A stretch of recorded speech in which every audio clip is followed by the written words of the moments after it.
Rewind die Schmackboard. Die Schmackboard. Oh wow, it's not even my paper. This was a video clip that shot as a cousin. Here, give it to me, give it to me. Yeah. Yeah. Yo. Że. Z. I kratkę. Ju. Ja.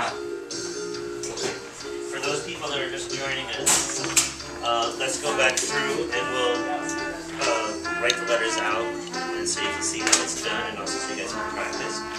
Okay, how many people feel like they've finally gotten it down? Okay, good. Wait, what? 78? What? Can you do all your letters, no problem? I can recite them, I can't write them. Yeah, okay. But, Katya, you think you can? Okay, well, let's work on it together here. Okay,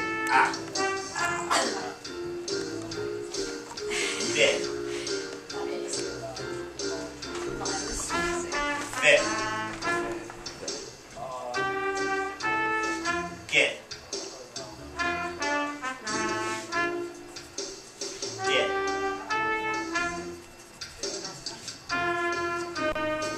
In career class, we use the computers to do most of all of our work.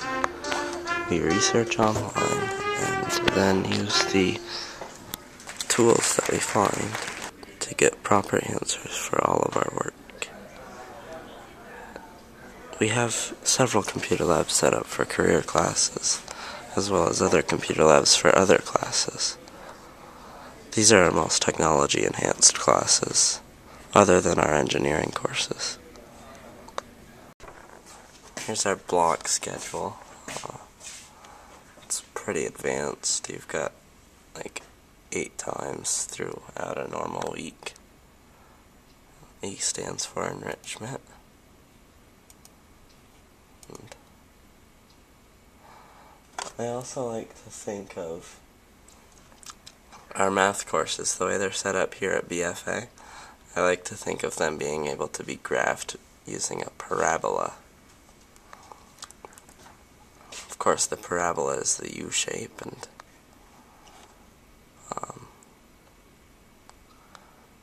you start out with Algebra 1, which is slightly difficult.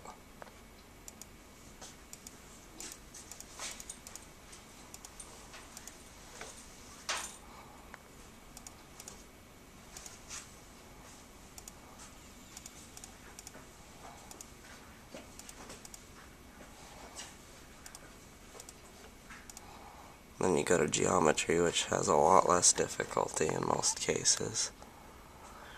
And then you go to algebra 2, which is slightly more difficult than algebra 1. Then you go on to pre-calculus and calculus, which are both much more difficult than algebra 1.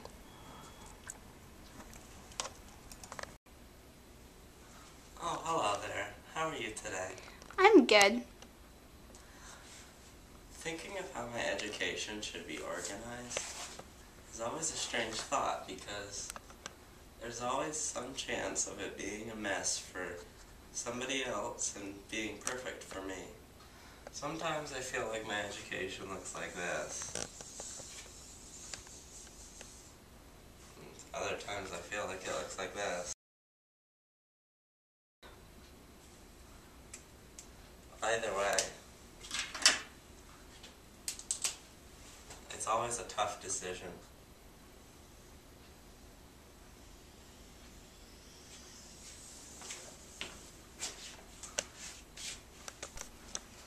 So, how education should be organized really isn't an easy question to answer. There's always a chance that it'll work for somebody and not for someone else. So Nicole, what learning activities do you think students should participate in?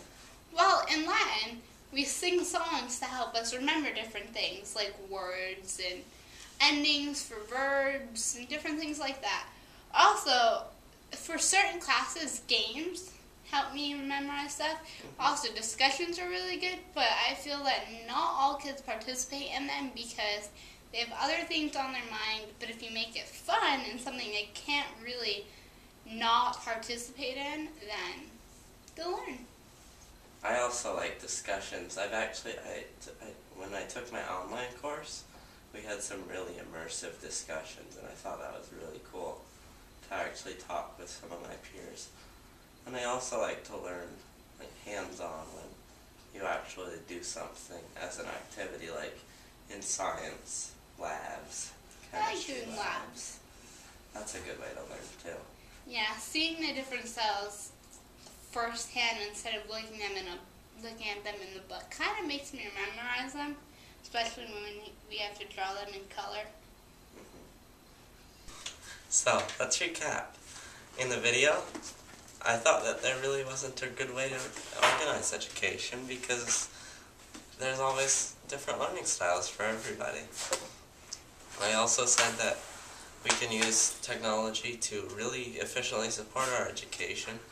In the video, you saw Mr. Timpson, who's a foreign language teacher, teach us the Russian alphabet, Cyrillic, with the computer and the smartboard. I thought that's a really good use of technology. I also take online courses, and next semester I'm taking an Introduction to Computer Science course, which I'm extremely excited for. And finally, we explained what learning activities students should partake in, which included participating in group activities like singing songs, and participating in activities like discussions.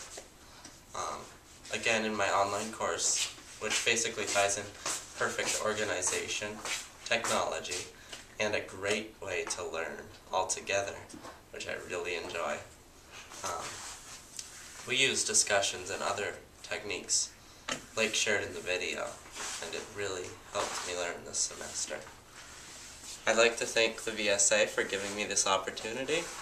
I'd like to thank Nicole, who's my camera girl and friend, and also my discussion partner in the video. I'd like to thank Mr. Coolidge for helping me get all the resources I needed to use to do this video. And I'd also like to thank him for opening up the online learning opportunities for me too. Thank you.